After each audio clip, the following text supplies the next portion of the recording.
Bien, bonjour à tous.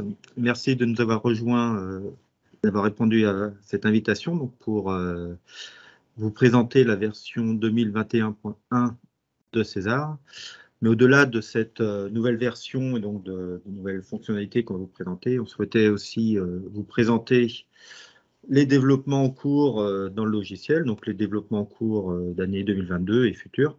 C'est pourquoi je suis aussi accompagné aujourd'hui d'Emmanuel Bourgeois, donc chef du projet César au sein de l'université Gustave Eiffel, qui nous présentera donc des points d'avancement au sein du solver et des travaux de recherche au sein de, de l'ISTAR, maintenant Université Gustave Eiffel.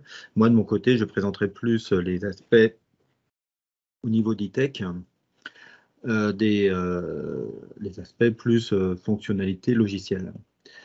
Donc, juste pour rappeler que le logiciel, j'ai un peu vite, donc voilà, on va vous présenter donc, les nouveautés de cette version, donc, qui est une mise à jour de la version 2021.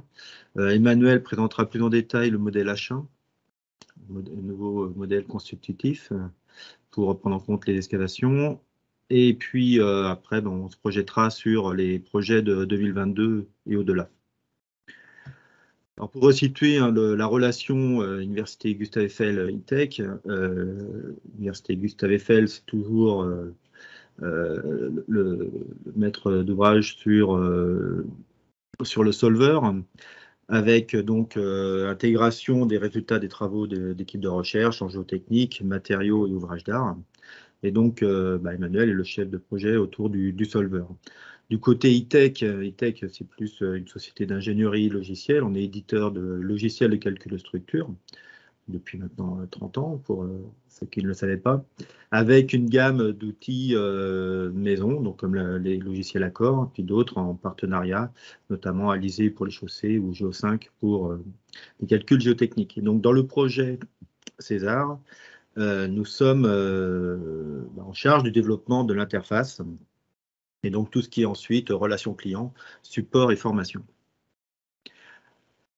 Donc la version César aujourd'hui, on peut faire bien sûr des projets majeurs au courant. Il faut voir que César est employé comme un logiciel d'ingénierie, non pas comme un logiciel uniquement de recherche, avec des champs d'application divers qui vont couvrir les différents champs du génie civil, donc tout ce qui est géomécanique, linéaire, non linéaire, l'hydrogéologie en régime transitoire, permanent ou non, tout ce qui est également consolidation, dynamique, et puis également des expertises sur les ouvrages comme le béton-jeunage ou encore les maçonneries.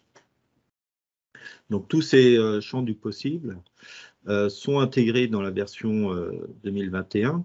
Donc la version 2021, c'était, je refais un petit point dessus parce que c'était vraiment une mise à jour majeure avec l'intégration de nouveautés qu'il s'agisse pour la modélisation des interactions sol-structure, donc notamment les éléments joints qui ont vocation à remplacer les éléments de contact qui étaient dédiés à TCNL. Également, introduction de barres flottantes. 2021, on gère l'eau également de façon plus opportune avec l'introduction de l'option WTB. Et puis, des nouvelles lois de comportement ont été introduites, comme la loi ANL développée par Nicolas Gilleron chez Aegis, qui a fait ses preuves, là, notamment récemment sur le projet Tulip, sur un benchmark. Et puis, des lois d'endommagement également associées à la maçonnerie. Dans cette version 2021, on s'est aussi efforcé d'apporter beaucoup plus d'amélioration performantielle, mais également de convivialité pour l'utilisateur, notamment pour ceux qui font des calculs géotechniques, de phasage. Tout est maintenant bien, je dirais, cadré dans le cadre d'un seul module, où on va pouvoir gérer tout le phasage, la gestion de l'eau et également tout ce qui est interface. Et puis enfin, on a apporté un intérêt, aussi une avancée sur le jeu de documentation pour apporter notamment des didacticiels pour une prise en main plus souple du logiciel. Alors, si on commence maintenant les nouveautés de la version 2021, donc pour rappeler que les forces de déconfinement dans la version 2021 ont été définies comme une gestion une gestion automatique, c'est-à-dire qu'à partir du moment où on détecte une zone désactivée, donc excavée, dans ce cas-là, les forces de déconfinement sont automatiquement définies. C'était très bien, ça apportait une souplesse, une convivialité d'usage à l'utilisateur. Par contre, ça se limitait aussi à certains scénarios, d'où dans des cas de scénarios plus complexes, notamment 3D dans des phasages, par exemple de modélisation de tunneliers, dans ce cas-là, il fallait une définition manuelle. Donc là, l'utilisateur a maintenant loisir de choisir le lieu des excavations et de l'intensité par le coefficient lambda. Dans l'exploitation des résultats également, donc il y a eu intégration des éléments joints, donc on va pouvoir maintenant ajouter des outils d'exploitation de résultats. Puis également, on a ajouté en exploitation des résultats des éléments 1D. Alors les éléments 1D, ça, ils étaient déjà intégrés, mais je vais vous présenter rapidement sur une étude, voilà ce qu'il en est. Donc déjà, pour revenir aux éléments joints, il s'agit maintenant, voilà, les joints sont ici le long de cette paroi. Et là, on va pouvoir maintenant afficher déjà le comportement les résultats en contrainte et sur le long de ces parois, ces éléments, et puis venir interroger plus précisément en effort normal et tangentiel ces éléments d'interface. Donc ça, c'est d'un point de vue graphique, mais on peut également, d'un point de vue courbe, venir définir par exemple ici une coupe le long de la paroi et pouvoir ensuite tracer la contrainte normale ou tangentielle le long de ces parois pour ici par exemple les 5 incréments. Donc cette analyse, voilà, ça apporte une analyse plus poussée, et puis on va pouvoir également exporter ces résultats.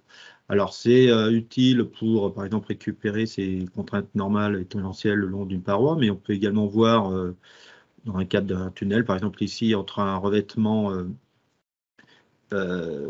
initial et définitif, l'interface qui est placée entre les deux, on va pouvoir également dans un premier temps venir voir l'état des éléments d'interface et puis également pouvoir exporter en définissant cette coupe, pouvoir exporter les résultats. Voilà. Ici, on voit aussi sur ce type de modèle, là, par exemple, la possibilité qui est faite, comme on a introduit des éléments des éléments 1D, des blocs 1D poutres, dont on voit ici les résultats. Eh ben, on peut donc graphiquement voir l'état de des efforts, par exemple, dans les éléments 1D, mais on peut également tracer, par exemple, ici, une coupe le long de radier et pouvoir également récupérer les moments, par exemple ici, pour ensuite les exporter. Donc, c'est des fonctionnalités complémentaires qui apportent à l'utilisateur, encore une fois, de la souplesse d'usage et un peu plus de fonctionnalités. Alors, il y a eu d'autres évolutions, on ne va pas toutes les lister, mais par exemple, les interfaces, elles sont gérées automatiquement maintenant d'un point de vue de leur activité, c'est-à-dire que voilà, une interface est forcément inactive si un des groupes en contact est inactif. Donc tout ça va être géré automatiquement. Et puis bon, il y a d'autres évolutions notamment sur des assistants pour le contrôle du modèle. Toujours pour que voilà, les géométries, le maillage et autres soient correctement développés par l'utilisateur. Voilà, donc ces fonctionnalités-là que vous inviterai plus tard à découvrir à travers le téléchargement de la version. Maintenant, je passe la main à Emmanuel qui va nous présenter le modèle H1, donc qui est une nouvelle loi de comportement. Développé au sein de l'IFSTAR et qui donc est intégré dans la version 2021. Donc Emmanuel, je te donne la main. Voilà. Bonjour à tous. Donc l'idée, c'est de vous présenter un nouveau modèle de comportement. Et donc, je vais commencer par essayer d'expliquer pourquoi et dans quel contexte on a jugé qu'il fallait rajouter un modèle dans une liste qui est déjà très longue. Je vous présenterai en 2 mots les principes du modèle enfin, ça se veut simple et facile à comprendre. Enfin, on voit ce qu'on veut faire et on met dans le modèle le minimum pour faire ce qu'on veut faire. Un petit exemple d'utilisation, enfin de calage d'abord et d'utilisation sur un projet, enfin également un benchmark sorti de la littérature. Alors, du point de vue du contexte, alors l'idée, c'est le problème qu'on cherchait à traiter, c'est d'anticiper les tassements derrière les soutènements de type paroi moulée, hein, donc c'était un peu à l'époque de la construction des gares du Grand Paris Express, là. On se doute que ce genre d'excavation qui font quand même dans les 30 mètres de profondeur, eh ben, il y a un risque d'induire des mouvements et des tassements derrière la paroi. Et alors c'est quelque chose qui est assez difficile à mesurer, ce qui fait que la modélisation n'est pas non plus très au point, hein, parce qu'on a peu de mesures de ce type-là. Alors c'est souvent des zones qui sont occupées par des engins de chantier, des stockages de béton, ou c'est des zones qui sont très circulées, ce qui fait que si on met des cibles pour suivre les tassements, les cibles ont une durée de vie assez faible, quoi. Et donc on n'a pas beaucoup de mesures. Alors on a quand même dans la thèse de Tomás Dactera, on a quand même réussi à avoir des mesures de tassement avec un dispositif qui était enterré dans une tranchée en fait, hein, le fameux SAA, le Shape Accelerator. C'est des inclinomètres horizontaux, on va dire, en chaîne, et ça nous a permis de voir que on a quand même, c'était sur la gare de Créteil-les-Chats, on a quand même des tassements de plusieurs dizaines de millimètres, et donc il y a un vrai enjeu, quoi. Alors, cela dit, donc ce que j'ai représenté, hein, c'est une paroi moulée qui serait soutenue par un buton, par exemple. En rouge, on voit la déformée de la paroi. Et ça, en général, les modèles la représentent assez bien. C'est des choses qu'on peut mesurer avec des inclinomètres, ça marche pas trop mal. On voit le soulèvement du fond de fouille. Alors, c'est des choses qui sont quasiment pas mesurées, donc on ne peut pas savoir si on est bon ou pas bon. Et puis donc, la partie qui nous intéresse, c'est à droite, le tassement derrière la paroi. Et alors, les modèles numériques ont tendance à sous-estimer ces tassements. Il y a même certains modèles de comportement qui sont inadaptés et on voit le sol qui se soulève. Alors du coup, il y a eu une grosse, enfin, il y a eu plusieurs tentatives pour utiliser des modèles plus complexes, mais avec dedans des paramètres qui sont pas très faciles à déterminer. Donc le modèle H1, c'est une tentative d'avoir un modèle de comportement qui est simple et dans lequel on a des paramètres qui sont bien identifiés et qui vont contrôler les tassements. Bon alors comment on fait ça? L'idée, le pari, c'est de dire, c'est pas les déformations élastiques qui vont contrôler cet aspect-là du comportement, c'est bien des déformations plastiques, et notamment la partie volumique des déformations plastiques. Donc tout le modèle est construit juste sur la loi d'écoulement et un écrouissage spécifique. Pour qu'on ait une chance de s'en tirer, on est obligé d'avoir un écrouissage, et ça c'est similaire à ce qu'il y a dans le hardening soil model par exemple. Et en contrepartie, donc on reste sur des choses très simples sur l'élasticité, on reste linéaire, isotrope. Donc on mise tout sur la loi d'écoulement et l'écrouissage. Alors c'est une idée sur laquelle on a travaillé dans le cadre de la thèse de Iba et Larja, qui a été soutenue donc fin 2020 et qui était co-dirigée par Sébastien Burlon et moi-même. Alors, le point suivant. L'idée, c'est de prendre en compte ce que je vous disais, des idées qui sont quand même bien acceptées, bien comprises maintenant. Il y a l'idée qu'il existe un état critique, c'est-à-dire qu'au bout d'un moment, quand vous cisaillez un sol, on finit par se déformer avec une déformation volumique qui est nulle. Donc dans le modèle, on a un paramètre qui dit que à mesure qu'on se déforme, eh bien, la déformation volumique s'amortit, quoi, elle tend vers zéro. Et puis il y a une autre idée qui est la notion d'état caractéristique qui dit que selon l'angle de frottement mobilisé, ben, je vais être soit contractant, soit dilatant. Et ce qu'on mise, enfin, la nouveauté dans le modèle, c'est qu'au début, on part avec une phase contractante. C'est ça qui va nous permettre de mieux suivre d'avoir un comportement plus réaliste, en tout cas, on l'espère. Au total, donc, on a, j'allais dire, que 7 paramètres, donc on est assez content. E et nu, donc l'avantage, c'est qu'en plus, on voit bien ce que ça veut dire. Une cohésion, un angle de frottement ultime. À nouveau, hein, ça, on voit de quoi on parle. Fissé, ça serait l'angle de frottement caractéristique, donc qui me permet de gérer la transition entre la zone où les déformations volumiques plastiques sont contractantes et celle où elles deviennent dilatantes. Et puis j'ai 2 autres paramètres qui sont relatifs à B, c'est la vitesse à laquelle on se rapproche de l'angle de frottement ultime.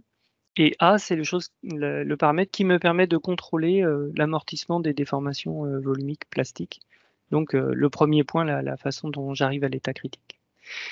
Voilà, donc c'est un bel effort parce qu'il y a relativement peu de paramètres. Il y a juste une petite embrouille que je n'ai pas indiquée là, c'est que ça peut être utile dans certains cas d'avoir E et nu qui dépendent de la profondeur, auquel cas il faut rajouter des gradients. Donc on serait plutôt à 9 qu'à 7. Mais enfin, le principe, c'est ça. Voilà, donc je vous renvoie à la thèse d'IBA où tout ça est décrit en détail, mais disons que on n'introduit pas des choses baroques, hein, c'est vraiment des concepts relativement classiques. Et le tour de force, si on veut, c'est d'arriver à formuler ça avec un nombre d'équations et de paramètres qui est relativement faible. Pour être tout à fait honnête, on n'a pas sorti ça de notre chapeau. En fait, on s'est inspiré d'un modèle développé dans les années 90 pour les sables à l'université de Lille. Donc, c'est des choses qui ont un peu de recul. Alors, ça marche pas mal. Là, on a un exemple de calage de 3 essais triaxiaux sur un sable fin avec 3 confinements différents. Le modèle H1, comme la plupart de ces modèles-là, c'est un écrouissage qui est que positif. Donc, s'il y a un pic sur la valeur sur le déviateur, je peux pas avoir un radoucissement. Donc, les courbes rouges pointillées, hein, qui sont les courbes modélisées, n'ont pas de pic à gauche, hein, dans la partie déviateur. Voilà, moyennant quoi, ça marche assez bien. Alors, je vous présente pas le calage de manière très très détaillée, mais disons que arriver à faire ce genre de calage-là avec le même jeu de paramètres, ça montre quand même que le modèle a des bonnes qualités. Alors, on l'a mis en œuvre sur un exemple, c'est un benchmark qui a été organisé dans les années 2000 par la société allemande de géotechnique. C'est une paroi moulée dans des sables de Berlin qui est retenue par 3 lits de tirants précontraints, 3 rangées de tirants précontraints inclinés. Il y a 4 phases d'excavation et puis 4 phases de rabattement entre les excavations. Et donc on a modélisé la paroi par des éléments de poutre, on a mis des éléments de joint des 2 côtés de la poutre. Et au total, on a quelque chose comme 14 phases de calcul. Et c'est un exercice sur lequel beaucoup de gens ont planché. Il y a des mesures de déplacement horizontal de la paroi sur la première et la dernière phase d'excavation. Donc c'est pas énorme, mais ça permet quand même de caler les modèles. Et ce qu'on a vu à l'époque du benchmark, c'est que donc le déplacement horizontal, bon, en faisant ce qu'il faut, les gens arrivent à avoir à peu près correctement le déplacement horizontal. Par contre, il y a une grosse dispersion sur les tassements derrière la paroi. Et donc c'est pour ça qu'on s'est lancé dans cette problématique-là pour essayer d'avoir quelque chose de plus fiable. Voilà, du point de vue de la mise en œuvre du modèle H1 avec Cléo, c'est très simple en fait. Voilà, ça se présente comme un nouveau modèle dans la catégorie des modèles à composantes là. C'est un ensemble d'un critère avec une loi d'écoulement spécifique et une loi d'écrouissage également spécifique. On voit apparaître les 7 paramètres dont je vous parlais tout à l'heure. Donc du point de vue mise en œuvre, c'est vraiment simple, ça rentre dans le cadre que vous connaissez. Et puis, les résultats, c'est les suivants. En termes de tassement derrière l'écran, on obtient ça. On a un tassement d'une quinzaine de millimètres. Et l'avantage, donc, même si je ne l'illustre pas là, c'est qu'avec ce modèle-là, j'ai un bouton qui me, en gros, enfin j'en ai 2, c'est fissé et B, qui me permettent de faire varier le déplacement le tassement derrière le mur presque indépendamment du déplacement horizontal. C'est-à-dire qu'une fois que j'ai bien calé mon modèle pour le déplacement horizontal, eh bien je peux avoir une cuvette de tassement derrière le mur plus ou moins profonde en fonction en jouant sur ces paramètres-là. Alors, pourquoi c'est intéressant et utile? D'abord parce qu'on peut quand même se raccrocher aux essais de laboratoire pour pas faire varier les paramètres complètement n'importe comment, bien sûr. Et puis l'avantage par comparaison avec d'autres modèles, et notamment on a essayé de modéliser le même problème avec le Hardening Soil Model, c'est qu'ici on joue que sur la partie plastique des déformations, parce que pour traiter la même problématique, les gens ont compliqué la formulation du HSM, ils ont fait le HSM, la Small Strain, et là on rajoute quand même un assez grand nombre de paramètres dans la partie élastique, et c'est pas très facile de voir dans quel sens ils jouent. Là, on a un plus petit nombre de paramètres qui ont une influence claire sur cette partie du résultat qui m'intéresse. Et puis surtout, avec le bouton qu'on a rajouté, on peut aller plus loin en fait, parce que en gros, le HSM s'interdit d'avoir des déformations volumiques plastiques contractantes. Avec le modèle H1, on peut le faire. Et donc du coup, je peux avoir plus de tassement, je peux approfondir ma cuvette de tassement. Voilà, donc c'est un modèle qui reste évidemment à tester, et peut-être qu'il faudra le corriger à l'avenir, mais on voit qu'il a été développé dans le souci de répondre à une question un peu précise, et on voit aussi qu'on a rajouté les paramètres qui vont permettre de le faire en restant dans une gamme de choses qui sont raisonnables, en tout cas on espère. Voilà, je vous remercie pour votre attention, et c'est tout ce que je voulais vous raconter sur ce modèle-là, et on essaiera de développer, de donner des exemples d'utilisation où les avantages du modèle seront bien mis en évidence. Ok, merci Emmanuel. Alors, tu pars pas, hein, tu reviens un peu plus tard. Ouais. Donc, ce modèle H1, il est donc d'ores et déjà introduit dans la version 2021.1. Donc, si vous êtes intéressé ou concerné par ce type d'ouvrage, eh ben, on peut le tester. Je continue maintenant je reprends la main pour présenter maintenant ce qui va constituer notre activité de développement en 2022. Donc nous avons en 2022 l'objectif de continuer le développement du logiciel, déjà pour apporter encore une fois des fonctionnalités d'utilisation à l'utilisateur, bien sûr, mais également faciliter les modélisations. Alors, dans un premier temps, il y a tout un aspect contrainte initiale qu'on souhaite mieux gérer. C'est-à-dire qu'aujourd'hui, si on fait du calcul de structure, on n'est pas obligé de passer par cette étape-là. Voilà, il faut que ce soit plus facilement identifiable pour la personne qui fait du calcul de structure. Et puis, par contre, pour la personne qui veut faire de l'ouvrage géotechnique, il faut que ce soit plus immédiat, plus intuitif. Donc, on va regrouper dans ce cadre-là les contraintes, la définition des contraintes initiales, avec notamment l'objectif de prendre en compte la nappe si une nappe est présente dans le modèle. Donc, différentes fonctionnalités de modélisation de cette étape contrainte initiale seront regroupées, et surtout, encore une fois, identification de la nappe. L'identification de la nappe, ça va être, je dirais, aussi un sujet important de cette version 2022, puisque on souhaite mieux suivre la nappe, donc mieux modéliser l'eau dans le sens, je dirais, plus d'intuitivité. Pour resituer, aujourd'hui, dans l'état actuel, dans la version 2021, vous avez déjà la possibilité de faire du calcul drainé ou non drainé. En calcul drainé, on a je dirais, deux méthodes qui sont l'une, un calcul en contrainte totale avec critères de Tresca, c'est-à-dire qu'on va prendre en compte les paramètres non drainés de la couche de sol.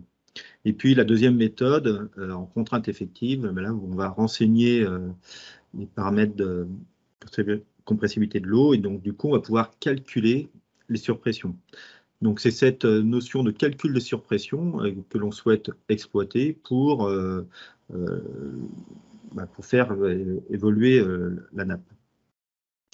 Alors, la nappe aujourd'hui, on peut la définir géométriquement. Donc, avec l'option WTB, vous pouvez positionner votre surface libre, et puis ensuite faire varier cette surface libre en fonction du phasage. On peut aussi déjà, par un calcul d'écoulement, donc calcul hydrogéologie, on peut récupérer ce champ de charge hydraulique et l'intégrer également comme donnée initiale dans WTB. Donc ces deux approches similaires montrent déjà deux démarches un peu différentes. Une simplifiée, puis l'autre proche du calcul en écoulement.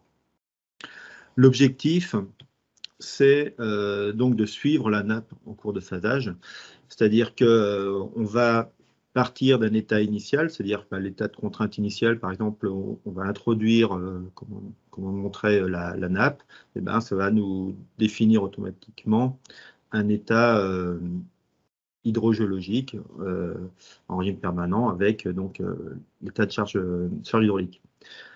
Si l'on passe ensuite en cet état initial comme avec le calcul long drainé, donc là on illustre sur un modèle où on vient charger une couche donc en non drainé, ben on va avoir une réponse mécanique, mais également de fait, on va générer des surpressions delta P qu'il va falloir ensuite exploiter.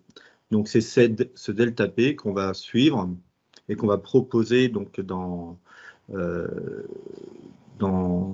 la nouvelle étape, c'est-à-dire l'étape suivante, et ben on partira d'un nouvel état hydrogéologique avec un champ de pression qui aura été modifié et que l'on prendra en compte donc, comme nouvel état pour la nouvelle phase.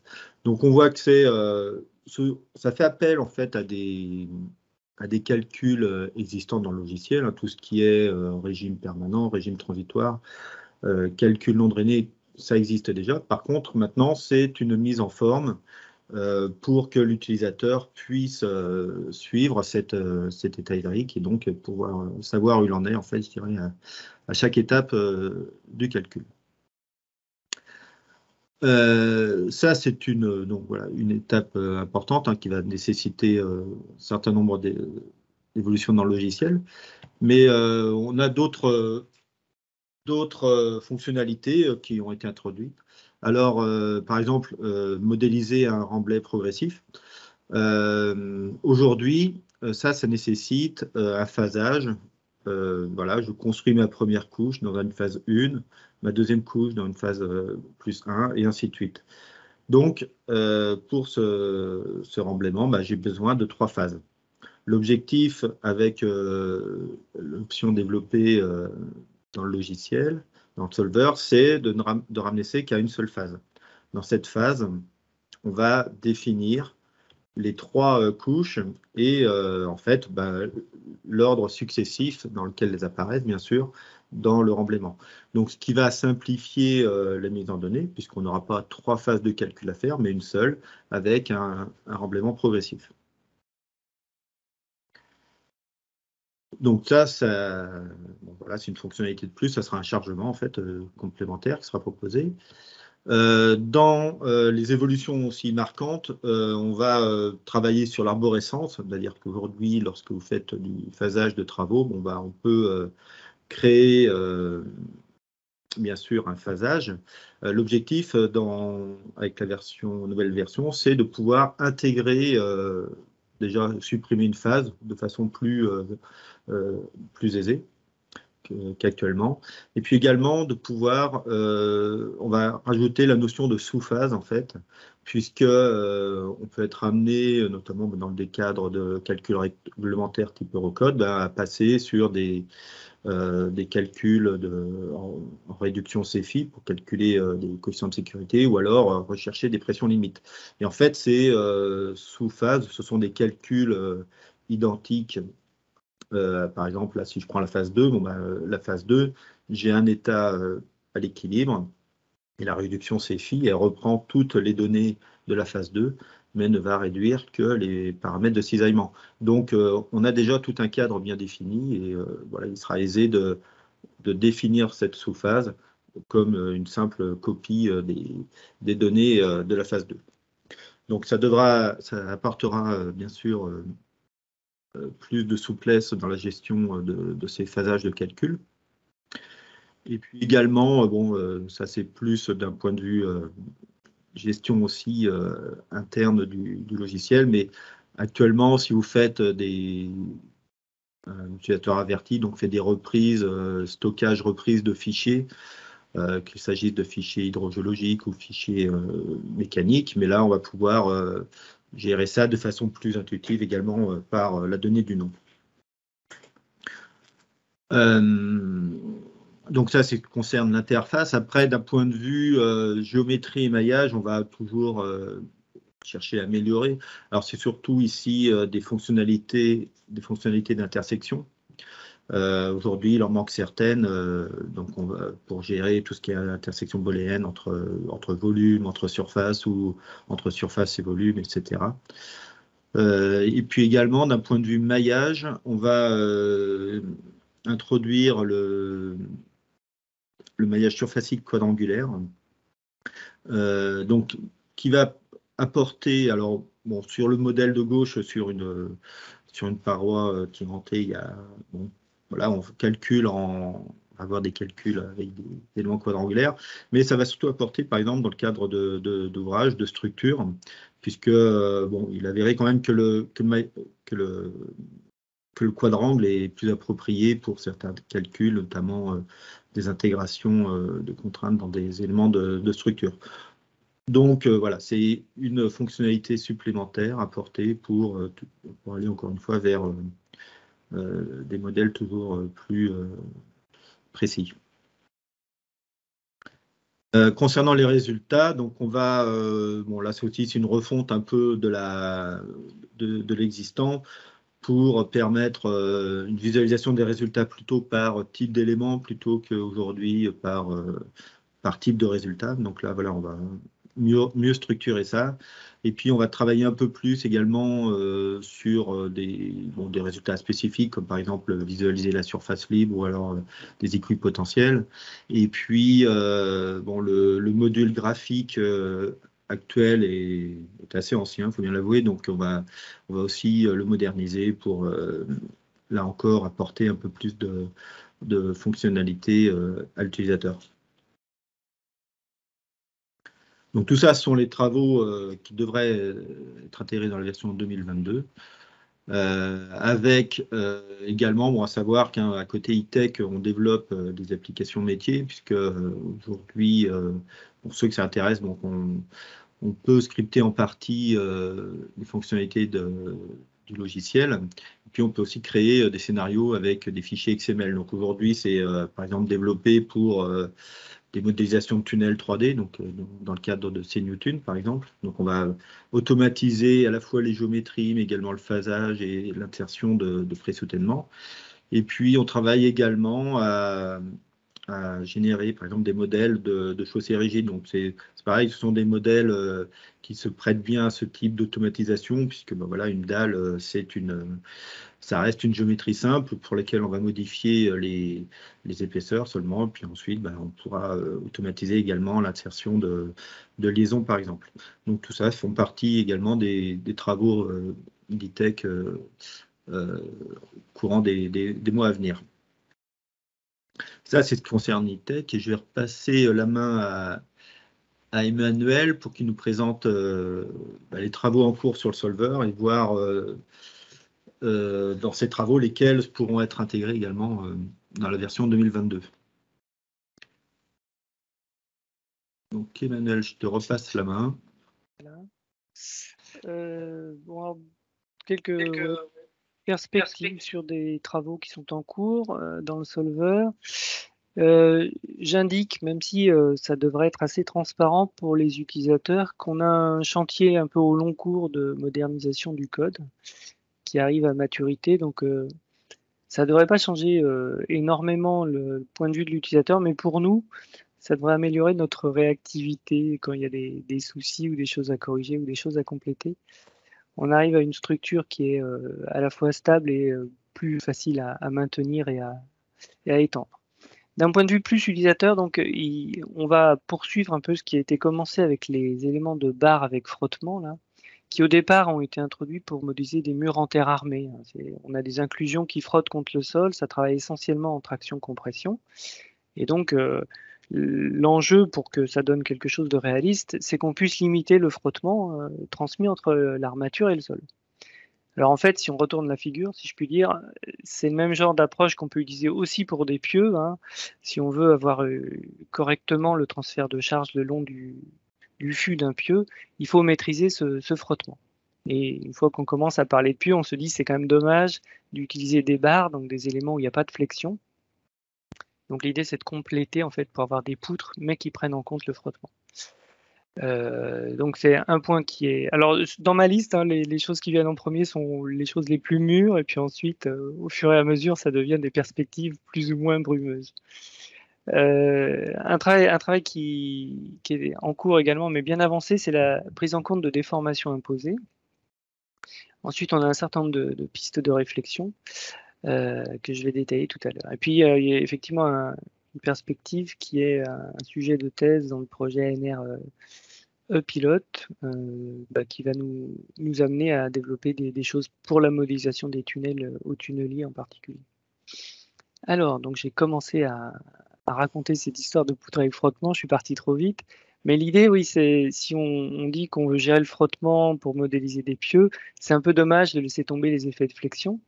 Donc l'idée, c'est d'avoir des éléments indés qui soient des poutres, mais dans lesquels je puisse mettre un frottement qui serait contrôlé soit par une valeur de QS donnée, soit par des lois du style Frank-Zhao. On peut faire des choses plus ou moins compliquées.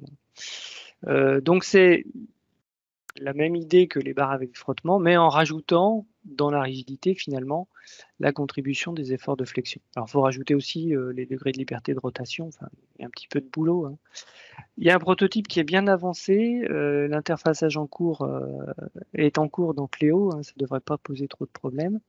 Un prototype bien avancé, ça veut dire que globalement ça marche, sauf que l'autre jour, je suis tombé sur des exemples où ça coince. Bon, c'est du débogage, mais ça ne devrait pas être très compliqué. Alors après, c'est toujours pareil, il faut voir dans quelle situation ce type de raffinement est utile ou non. C'est pas complètement évident. Hein. On pense au projet du Tulipe, là, pour ceux qui ont suivi. On a construit des pieux à proximité de l'endroit où devait passer le tunnelier Armel du côté d'Aulnay-sous-Bois. Il y a un des pieux qui est un peu plus profond que les autres et qui passe donc, qui aurait pu être fléchi par le passage du tunnelier. Et en fait, on s'aperçoit que les efforts de flexion sont restés petits. Alors c'est vrai que le pieux, il n'était pas très gros. On peut expliquer ça. Donc c'est pas forcément quelque chose qui sera utile systématiquement. Et moi, de manière générale, je ne vous recommande pas de prendre systématiquement le modèle le plus compliqué possible pour traiter un problème. Mais il peut y avoir des situations où ce genre de développement sera utile et simplificateur en fait, parce que quand il faut modéliser un puits en volume, c'est vite compliqué quand même, surtout s'il y en a 4, 5 ou 50. Le point suivant, c'est la prise en compte de déformations imposées. Alors ça, c'est quelque chose qui manque dans César depuis longtemps. Et donc, c'était l'occasion de travailler là-dessus pour modéliser, par exemple, une perte de volume en souterrain. Alors le développement est tout simple, hein, ça consiste à dire j'impose une déformation dans une zone du maillage et sur le principe, c'est assez simple, ça marche bien. On est en train de s'en servir pour la thèse de Wassim Mohammad, qui va soutenir en fin d'année 2022. Mais ça peut servir à plein d'autres choses. Hein. On peut modifier l'effet de la sécheresse, on peut modéliser un fluage, une déformation chimique, des choses comme ça. Donc potentiellement, c'est quelque chose qui est à la fois simple, robuste et un peu polyvalent. Du point de vue de la mise en œuvre, ça devrait être, enfin pour le moment, c'est dans le modèle de comportement. Alors, je ne sais pas si c'est le meilleur choix, on pourra y réfléchir à nouveau. Il faut voir comment dans Cléo on peut mettre ça en place. C'est pas forcément au même endroit dans l'interface qu'on peut faire apparaître cette chose-là. Il y a des gens qui vivent ça ou qui conçoivent ça plutôt comme un chargement. Donc là, il y a une réflexion qu'on n'a pas encore conduite sur ce sujet-là. Enfin, on voit que ça, c'est une possibilité nouvelle qui, je pense, sera assez utile. Alors, d'autres choses en cours. Je ne sais pas si je détaille, non, pas spécialement. Le premier point, ça serait une nouvelle méthode de résolution. Vous savez peut-être que dans le module MCNL, il y a un indicateur qui vous permet de choisir plusieurs méthodes de résolution. Donc l'idée, c'est de partir de celle qui marche bien, IMET égale 1, là, qui est à la fois robuste et relativement efficace.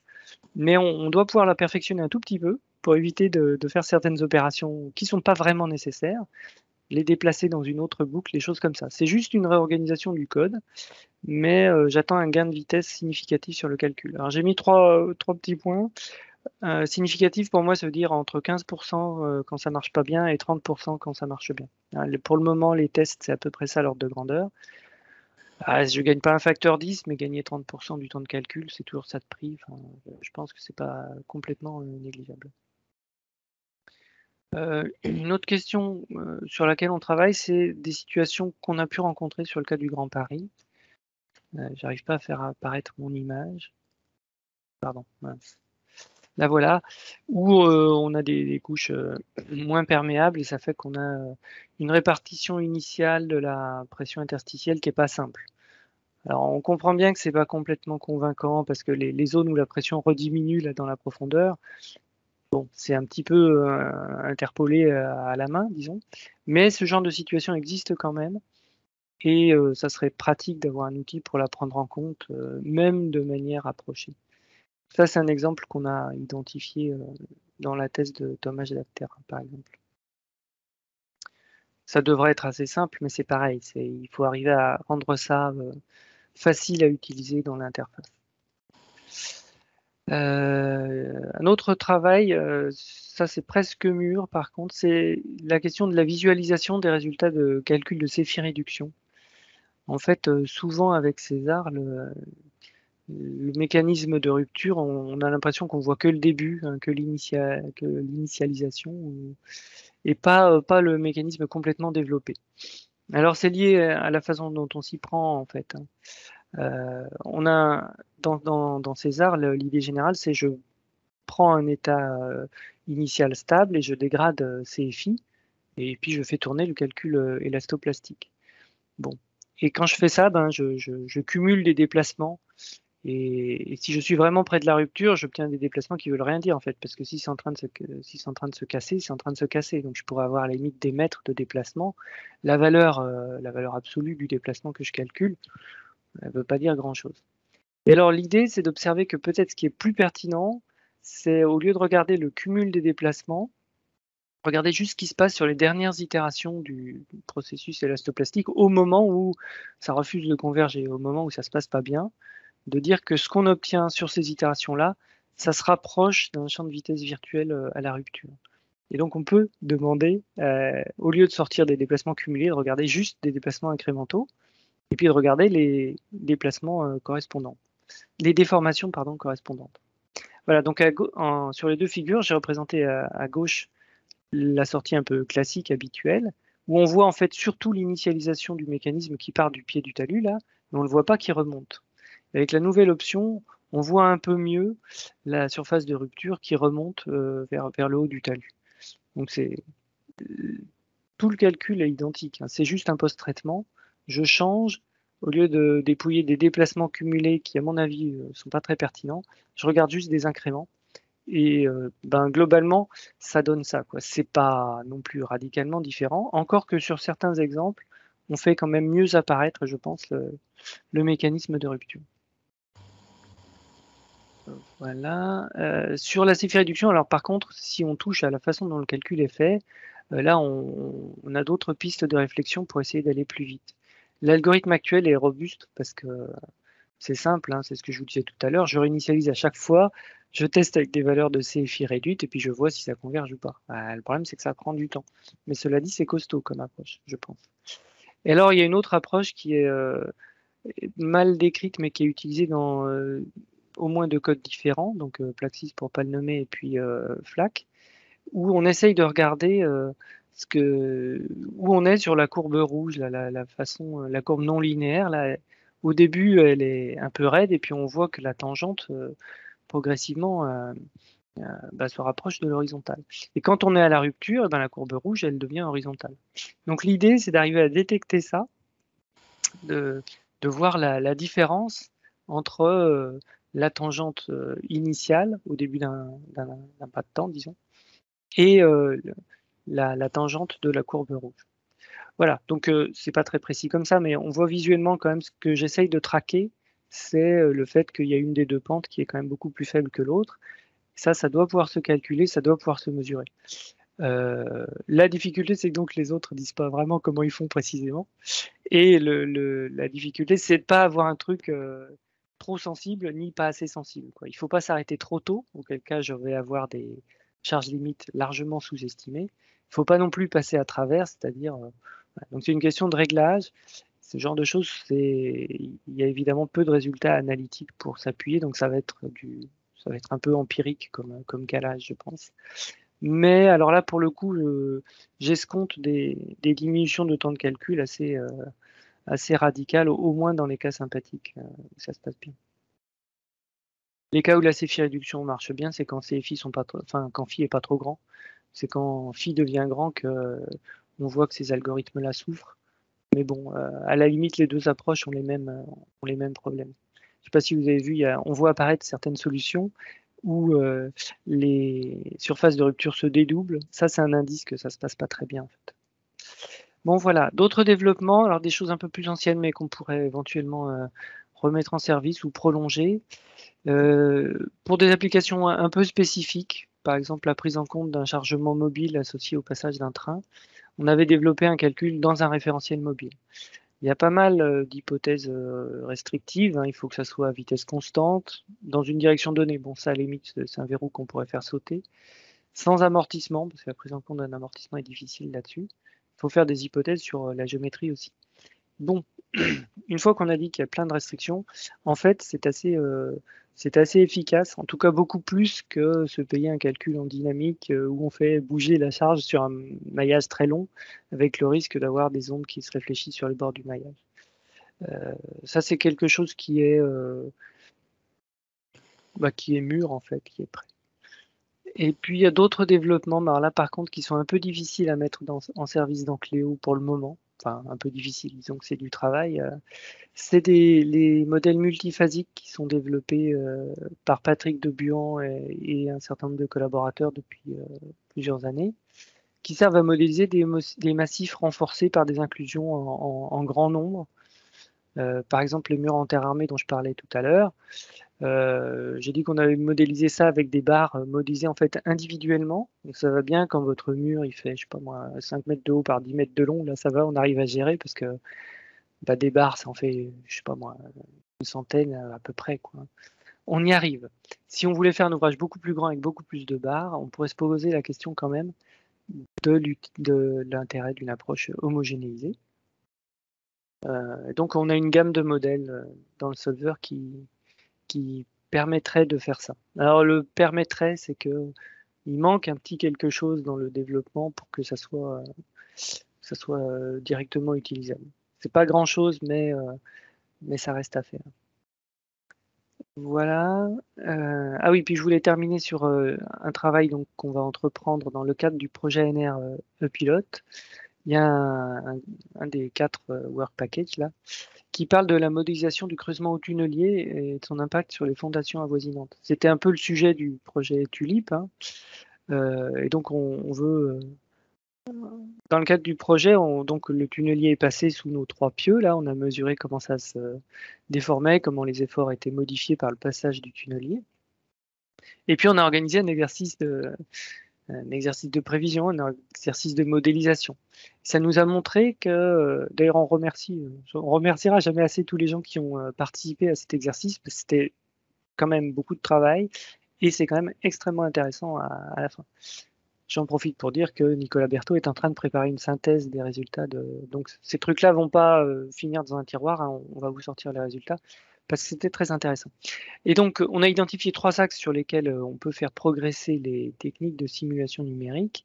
Il y a le côté comment je modélise le creusement au tunnelier, parce qu'en fait, c'est un processus qui est quand même très compliqué. On fait passer le sol à travers la roue de coupe, avec il y a un pourcentage d'ouverture de la roue. Enfin, c'est un processus qui est vraiment très compliqué. Et je ne parle pas des aspects fluides là-dedans. Donc, il y a quelque chose à faire pour on se mette d'accord sur des procédés qui soient un peu robustes, représentatifs, pas trop compliqués à mettre en œuvre. Il y a l'aspect interaction sol-pieu, donc là, c'est ce dont on parlait au début. Là, je mise pas mal sur les éléments de poutre avec frottement. Et puis, le dernier point, c'est quelle est la bonne famille de lois de comportement qui vont permettre de bien représenter les mouvements du sol sous l'effet du creusement. David en a dit un mot tout à l'heure là. L'exercice de calcul de Tulip a montré que la plupart des participants obtiennent des cuvées de détassement trop larges, même, enfin, indépendamment de toute autre considération, même en forçant les paramètres, en 2D, en 3D, même avec des procédures de modélisation du creusement différentes. Il y a ça qui est à peu près constant, pratiquement pas d'exception au fait que la cuvette calculée est trop large. Et quand je dis pratiquement pas d'exception, il y en a quand même eu une, qui est le fameux modèle ANL là, proposé par Nicolas Gilleron il y a quelques années. Et on peut peut-être se poser la question de savoir si ce modèle-là est bien valorisé, bien mis en évidence. Peut-être qu'on peut l'améliorer aussi. Et donc, ça fera partie des travaux de ce Work Package.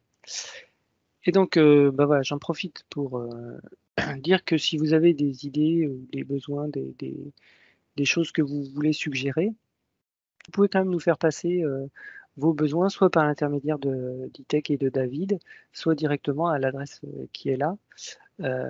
Alors, on n'a pas encore césar-lcbc@univfl.fr, mais on va tâcher de l'avoir prochainement. Voilà, je vous remercie pour votre attention.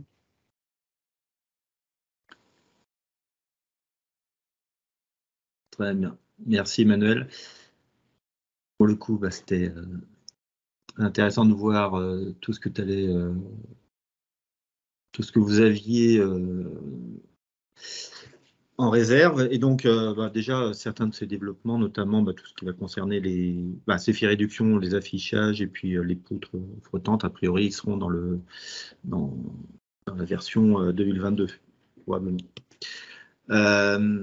Donc, pour conclure, voilà, on souhaitait aujourd'hui, c'est une étape importante pour notre communauté d'utilisateurs et autres, présenter donc nos objectifs de qualité de service.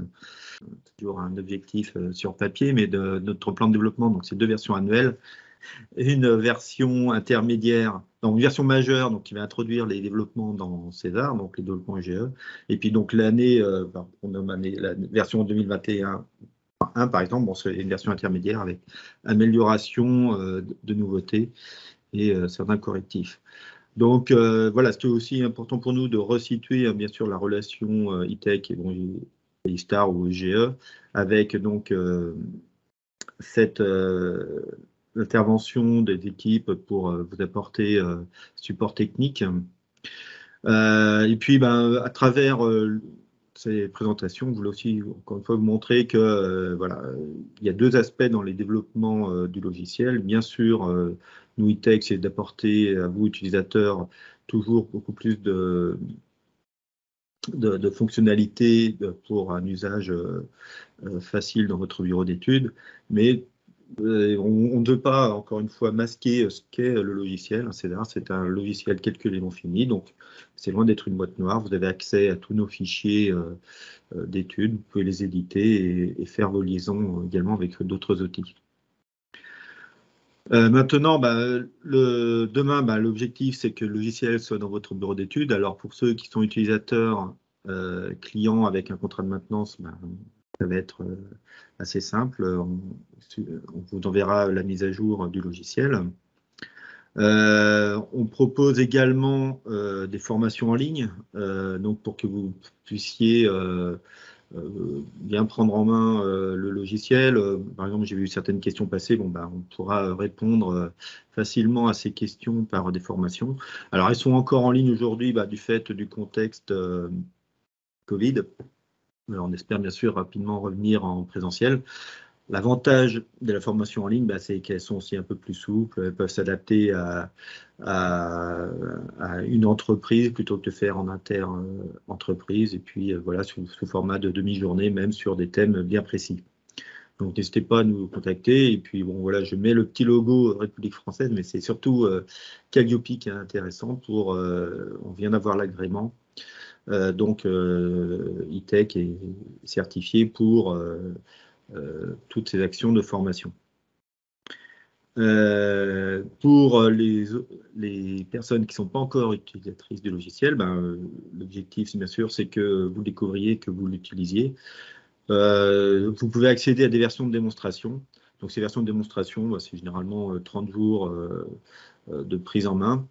On propose de nombreux supports et puis également toute notre assistance pour prendre en main ces logiciels. Et puis enfin, voilà, je rappelle, il y aura prochainement des webinaires prévus, donc sur des thématiques un peu plus précises, par exemple les stabilités, modélisation des maçonneries qui sont envisagées. Certaines personnes seront sollicitées. Et puis, vous aurez le calendrier également de nos formations. Je pense qu'on peut conclure là cette petite heure. Donc voilà, pour mettre au point, refaire un point sur l'état du logiciel César. Merci Emmanuel d'avoir présenté tout ce que vous alliez faire du côté IFSTAR. Et puis donc, je vous dis à très bientôt pour vous présenter individuellement les fonctionnalités de César. À très bientôt, au revoir. Merci, au revoir.